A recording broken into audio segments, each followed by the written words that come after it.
दोस्तों, आज मैं आप लोगों के लिए एक खौफनाक और सस्पेंस से भरी हुई हॉरर कहानी लेकर आया हूं। ये ट्रक ड्राइवर की कहानी है। बहुत ही डरावनी है, इसलिए आप लोग वीडियो को अंत तक जरूर देखें। ये हॉरर कहानी हमारे एक सब्सक्राइबर ने भेजी है, जिसका नाम रमेश है। तो चलिए दोस्तों, ये कहानी रमेश की जुबानी सुनते हैं। मैं रमेश हूँ, एक ट्रक ड्राइवर, और ये कहानी उस रात की है जिसने मेरी जिंदगी पूरी तरह से बदल दी। राजस्थान के रेगिस्तानी इलाकों में ट्रक चलाना कोई आसान काम नहीं है, लेकिन मैं बचपन से ही इस पेशे से जुड़ा हुआ हूँ। मेरे दादा और पिताजी भी ट्रक ड्राइवर थे। मैंने भी यही पेशा चुना और अब तो सैकड़ों बार इस रास्ते से सफर कर चुका हूँ। लेकिन उस रात का सफर वो कुछ अलग ही था। मैं राजस्थान के अलवर से जैसलमेर की तरफ जा रहा था। सामान काफी भारी था और रास्ता भी लंबा था। दिन भर की गर्मी ने शरीर को थका दिया था, लेकिन मंजिल तक तो पहुंचना बहुत जरूरी था। रात हो चुकी थी और आसमान में चांद की रोशनी भी धुंधली लग रही थी।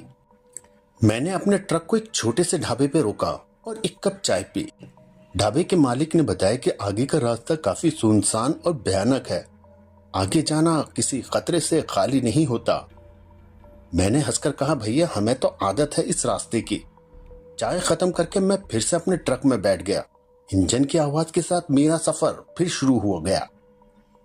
रास्ता जैसे जैसे आगे बढ़ रहा था, वैसे ही सुनसान होता जा रहा था। कोई गाड़ी नहीं, कोई इंसान नहीं। चारों तरफ सिर्फ अंधेरा ही अंधेरा और रेगिस्तान की रेत और सन्नाटा था। लेकिन मुझे डर नहीं था, क्योंकि इस रास्ते से मैं पहले भी कई बार आ चुका था। लगभग आधी रात हो चुकी थी जब अचानक मेरे ट्रक का इंजन बंद हो गया। मैंने कई बार कोशिश की, लेकिन इंजन स्टार्ट ही नहीं हो रहा था। अंधेरे में ट्रक का बोनट खोलकर देखा, लेकिन कुछ समझ नहीं आ रहा था। अचानक मेरे कानों में किसी की रोने की आवाज आई। पहले तो लगा कि शायद ये मेरा वहम हो है, लेकिन फिर वही आवाज और तेजी से आने लगी। मैंने ट्रक की लाइट बंद कर दी और अब उस आवाज को बहुत ध्यान से सुनने लगा। वो आवाज पास के किसी गांव से आ रही थी। मैंने सोचा कि शायद किसी को मदद की जरूरत हो। मैं टॉर्च लेकर उस दिशा में चल पड़ा। थोड़ी दूर चलने के बाद मुझे एक छोटी सी झोपड़ी दिखाई दी, रोशनी की इकलौती उम्मीद के रूप में। वहां एक तेल का दीपक जल रहा था। झोपड़ी के अंदर से वही रोने की आवाज आ रही थी।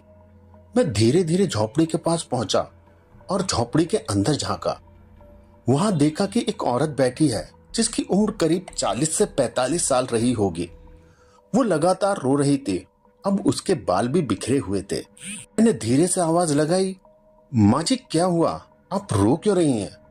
उसने सिर उठाकर मुझे देखा और कहा, बेटा, मेरा बेटा गुम हो गया है, उसे ढूंढने में मेरी मदद करो। मैंने सोचा कि शायद कोई दुर्घटना हो गई हो और उस औरत को मदद की जरूरत हो। मैंने कहा, माँ जी आप चिंता मत करो, मैं यहीं हूं। मैं आपके बेटे को ढूंढने में मदद करूंगा। उसने मुझे एक दिशा की ओर इशारा किया और कहा वो उधर गया था। मैंने उस दिशा में चलना शुरू कर दिया। कुछ ही दूरी पर मुझे एक छोटी सी कब्र दिखाई दी। मैं उसके पास पहुंचा और देखा कि कब्र के पास कुछ ताजे फूल रखे थे। तभी मुझे पीछे से किसी की चलने की आवाज आई। मैंने मुड़कर देखा तो ये वही औरत थी, लेकिन इस बार उसका चेहरा बहुत ही ज्यादा डरावना लग रहा था। उसकी आंखें लाल थी और चेहरे पर एक अजीब सी मुस्कान थी। अब वो धीरे धीरे मेरे पास आ रही थी। मेरे दिल की धड़कन तेज हो गई और मैंने भागने की कोशिश की, लेकिन ये क्या, मेरे पैर मानो जैसे जम गए हों। उसने मेरे पास आकर कहा, तुम मेरे बेटे को ढूंढने आए हो, लेकिन अब तुम यहां से कभी वापस नहीं जा पाओगे। मैं चिल्लाया, कौन हो तुम मुझे छोड़ दो। लेकिन उसने मेरी बात का कोई जवाब नहीं दिया। वे बस हंसती रही। उसकी हंसी से मेरे रोंगटे खड़े हो गए। तभी मैंने देखा कि मेरे ट्रक की हेडलाइट जल गई है। मुझे लगा कि शायद कोई वहां पहुंच गया है। मैंने अपनी पूरी ताकत लगाई और उस औरत को धक्का देकर भागने की कोशिश की। किसी तरह मैं अपने ट्रक तक पहुंचा और देखा कि ट्रक का इंजन स्टार्ट हो चुका था। मैंने जल्दी से ट्रक में बैठकर दरवाजा बंद किया और ट्रक चलाने की कोशिश की। ट्रक चल पड़ा और मैंने पीछे मुड़कर देखा तो वो औरत वहीं खड़ी थी और उसकी हंसी की आवाज अभी भी मेरे कानों में गूंज रही थी। मैंने ट्रक की स्पीड बढ़ा दी और वहां से जितनी जल्दी हो सके निकल गया। उस रात के बाद से मैंने कभी उस रास्ते पर ट्रक नहीं चलाया। उस घटना ने मेरी जिंदगी पूरी तरह से बदल दी थी। मुझे अब यकीन नहीं होता कि ये मेरा वहम था या कोई हकीकत। लेकिन एक बात तय है, उस रात की डरावनी घटना ने मेरे दिल और दिमाग पर गहरी छाप छोड़ी थी। अगर आप कभी राजस्थान के उन सुनसान रास्तों पर सफर करें तो सावधान रहें। कौन जाने कब कोई डरावनी परछाई आपके पीछे आ जाए। उस रात के बाद मैंने अपनी नौकरी भी छोड़ दी, लेकिन भूखे पेट और परिवार की जिम्मेदारी ने मुझे वापस फिर से उसी ट्रक की सीट पर लाके बिठा दिया। हालांकि मैं अब रात का सफर करने से कतराने लगा और मजबूरी में जाना पड़ता तो पूरी तैयारी के साथ ही घर से निकलता था। कुछ महीनों बाद मेरे मालिक ने एक बार फिर मुझे उसी रास्ते पर जाने का आदेश दिया। इस बार सामान काफी महंगा और जरूरी था। मेरे पास मना करने का कोई विकल्प ना ही कोई रास्ता था। मैंने हिम्मत जुटाई और एक बार फिर से उसी रास्ते पर निकल पड़ा था। लेकिन इस बार मैंने अपने साथ कुछ दोस्त बुला लिए थे। हम 4 लोग थे, सब के सब ट्रक ड्राइवर। हमें उम्मीद थी कि एक दूसरे का साथ हमें उस डरावनी घटना से बचा लेगा। रास्ते में हम लगातार एक दूसरे से बातें करते रहे ताकि किसी को नींद ना आए। मैंने अपने दोस्त को उस घटना के बारे में बताया, लेकिन वो भी सिर्फ इसे एक मनगढ़ंत कहानी ही समझ रहा था। अब ट्रक की रफ्तार तेज थी और हम तेजी से अपनी मंजिल की ओर बढ़ रहे थे। आधी रात हो चुकी थी और हम अब उसी जगह पहुंच गए थे जहां पिछली बार मेरा ट्रक बंद हुआ था। लेकिन इस बार भी सेम वैसा ही हुआ। मेरा ट्रक अचानक उसी जगह पे पहुंचकर बंद हो गया। अब चारों तरफ अंधेरा छा गया। मेरे दोस्तों ने भी अपने ट्रक रोके। हम सब अब बाहर आ गए। हम सभी ने ट्रक की जांच की, लेकिन कुछ भी समझ नहीं आ रहा था। तभी अचानक वही रोने की आवाज फिर से कानों में सुनाई देने लगी। अब के मेरे दोस्तों ने भी वो आवाज सुनी और वो सब चौंक गए। उनमें से एक ने कहा कि शायद किसी को मदद की जरूरत है, वो हमें बुला रहा है, चलो देखते हैं।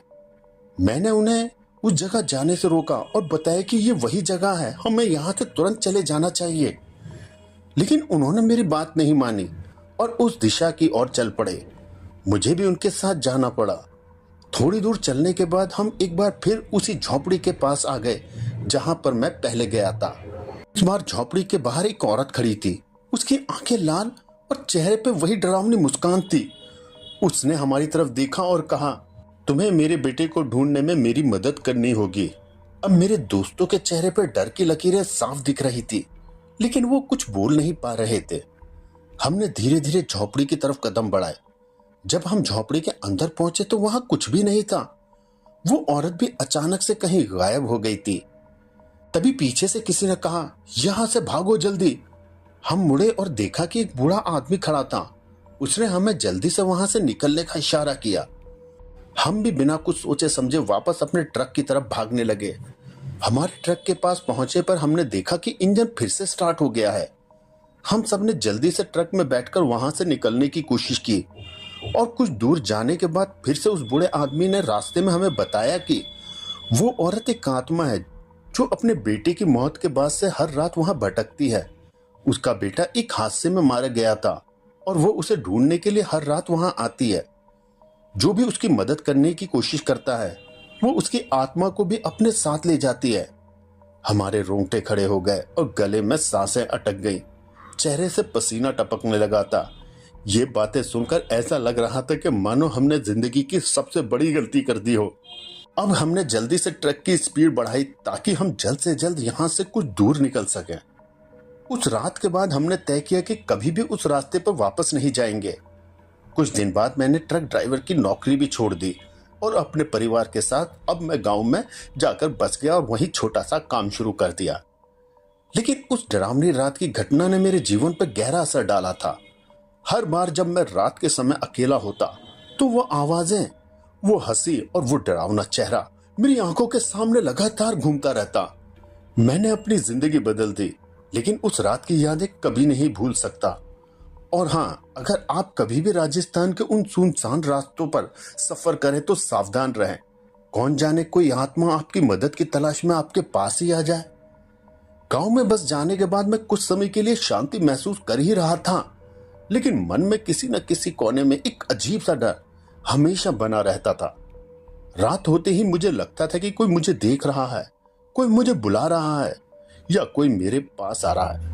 और मैं जितना इस घटना को भूलने की कोशिश करता, वो घटना उतना ही मेरे दिलो दिमाग में गहराई से बसती जा रही थी। कुछ महीनों बाद गांव में एक अजीब सी घटना घटी। एक दिन मेरे बचपन के दोस्त सुरेश का बेटा लापता हो गया। पूरे गांव में हड़कंप मच गया। हमने हर जगह ढूंढा लेकिन कोई सुराग नहीं मिला। सुरेश और उसकी पत्नी का रो रो के बुरा हाल था। मैंने उन्हें तसल्ली देने की कोशिश की, लेकिन मेरे मन में एक ख्याल बार बार आ रहा था कि कहीं ये उसी आत्मा का तो काम नहीं। फिर एक रात सुरेश मेरे पास आया और बोला, रमेश, मुझे लगता है कि मेरा बेटा उसी रास्ते पर है जहां तुमने वो डरावनी घटना के बारे में बताया था। मैंने कई लोगों से सुना है कि वहां अजीब चीजें होती हैं। अब मैंने उसे समझाया कि वहां जाना खतरनाक हो सकता है, लेकिन उसने मेरी बात नहीं मानी। उसकी आंखों में अपने बेटे को पाने की उम्मीद थी और वो इस उम्मीद में अंधा हो चुका था, और अब मैं उसे मना भी नहीं कर पाया। फिर हम दोनों ने फैसला किया कि हम उसी रात उसी रास्ते पर जाकर सुरेश के बेटे को ढूंढेंगे। हमने अपने साथ कुछ जरूरी सामान और टॉर्च ली और रात होते ही उस सुनसान रास्ते की ओर चल पड़े। रास्ते में सुरेश ने कहा, रमेश, अगर कुछ भी अजीब हो तो हमें तुरंत वापस लौट आना चाहिए। इस पर मैंने भी सहमति में सर हिलाया, लेकिन मेरे मन में एक अजीब सी बेचैनी बनी हुई थी जो मैं उसको नहीं बता पा रहा था। जब हम उस जगह पहुंचे जहां पर पहले मेरे साथ ये डरावनी घटना हुई थी, तो हमारे कानों में फिर से अचानक वही रोने की आवाजें आने लगी। हर तरफ वो आवाज मेरे कानों में गूंज रही थी। अब सुरेश की आंखों में मैं वो डर साफ देख सकता था, लेकिन अपने बेटे की चिंता में वो आगे बढ़ता चला गया। हमने उस झोपड़ी की ओर कदम बढ़ाए जो अब और भी डरावनी लग रही थी। झोपड़ी के पास पहुंचकर हमने अंदर झांका। वहां वही औरत बैठी थी, लेकिन इस बार उसके साथ एक छोटा बच्चा भी था। सुरेश ने उसे देखते ही चिल्लाया, ये तो मेरा बेटा है, और वो झोपड़ी की तरफ दौड़ पड़ा। लेकिन मैंने उसे रोकने की बहुत कोशिश की। सुरेश ने मेरी एक ना सुनी। मैंने उसे समझाया ये एक भ्रम भी हो सकता है, लेकिन सुरेश झोपड़ी के अंदर घुस गया। मैंने उसकी मदद के लिए अब पीछे पीछे जाना ही सही समझा, लेकिन जैसे ही हम अंदर पहुंचे तो वहां तो अचानक सब कुछ बदल गया। झोपड़ी के अंदर का अंदरूनी हिस्सा एक भयंकर भंवर जैसा लग रहा था। चारों तरफ अंधेरा और ठंडी हवाएं हमारे चारों ओर घूम रही थी। सुरेश ने बेटे को पकड़ने की कोशिश की, लेकिन वो औरत उसे दूर खींचने लगी। मैंने टॉर्च की रोशनी से उस औरत के चेहरे को देखा और उसकी लाल आंखें और डरावनी मुस्कान ने मेरे शरीर को पूरी तरह से ठंडा कर दिया था। उसने कहा कि तुम्हें मेरे बेटे को ढूंढने में मदद करनी होगी, लेकिन अब तुम भी यहीं रहोगे। मेरे दिल की धड़कन ये सुनकर तेज हो गई और मैंने सुरेश को खींचकर बाहर लाने की कोशिश की। किसी तरह हमने झोपड़ी से बाहर निकलने का प्रयास किया, लेकिन वो औरत हमें लगातार अपनी तरफ खींच रही थी। अब हमारे पास केवल एक ही रास्ता था, वो ये कि यहाँ से हम दौड़ लगा दें। हमने पूरी ताकत से भागना शुरू किया और किसी तरह ट्रक तक पहुंचे। अब हमारे हाथ पैर बुरी तरह से कांप रहे थे और दिल जोर जोर से धड़क रहा था। ट्रक का इंजन एक बार फिर से स्टार्ट हो गया और हम जल्दी से ट्रक में बैठकर वहां से निकलने की कोशिश की। रास्ते में सुरेश चुप था। उसकी आंखों में आंसू और चेहरे पे दर्द साफ देखा जा सकता था। अब मैं उसे तसल्ली देने की कोशिश कर रहा था, लेकिन वो शब्द मेरे पास नहीं थे। हम गांव लौट आए, लेकिन सुरेश का बेटा अभी भी नहीं मिला था। इस घटना ने सुरेश और उसकी पत्नी को गहरा सदमे में डाल दिया था। उस रात के बाद मैंने सुरेश को अपने साथ लिया और उसे डॉक्टर के पास ले गया। धीरे धीरे अब उसकी हालत में सुधार आया, लेकिन उसका बेटा अभी भी लापता था। गांव में इस घटना के बाद एक डर का माहौल बन गया। लोग रात में बाहर निकलने से डरने लगे और उस रास्ते पर जाने से परहेज करने लगे। मैंने अब अपनी नौकरी बदल ली और एक छोटी सी दुकान में काम करना शुरू कर दिया, लेकिन मन के किसी कोने में वो डरावनी रातें और आत्मा का चेहरा हमेशा बना रहता था। अब मैंने खुद से वादा किया, कभी भी उस रास्ते पे नहीं जाऊंगा और गांव वालों को भी उस रास्ते से दूर रखने की सलाह दूंगा। समय बीतता गया, लेकिन ये घटना मेरे जीवन में एक ऐसा राज बन गई जिसे मैं कभी नहीं भूल सकता। अगर आप कभी राजस्थान के उन सुनसान रास्तों पर सफर करें तो सावधान रहें। कौन जाने कोई आत्मा आपके पीछे आ जाए और आपको भी उस डरावनी दुनिया में खींच के ले जाए। आज भी जब रात होती है और चांद की धुंधली रोशनी रेगिस्तान में फैलती है, तो मुझे लगता है कि वो औरत अभी भी अपने बेटी की तलाश में भटक रही है। उसका रोना और उसकी हंसी मेरे कानों में गूंजती है और मैं दुआ करता हूं कि किसी और के साथ ऐसी दरिंदगी का शिकार ना बनना पड़े।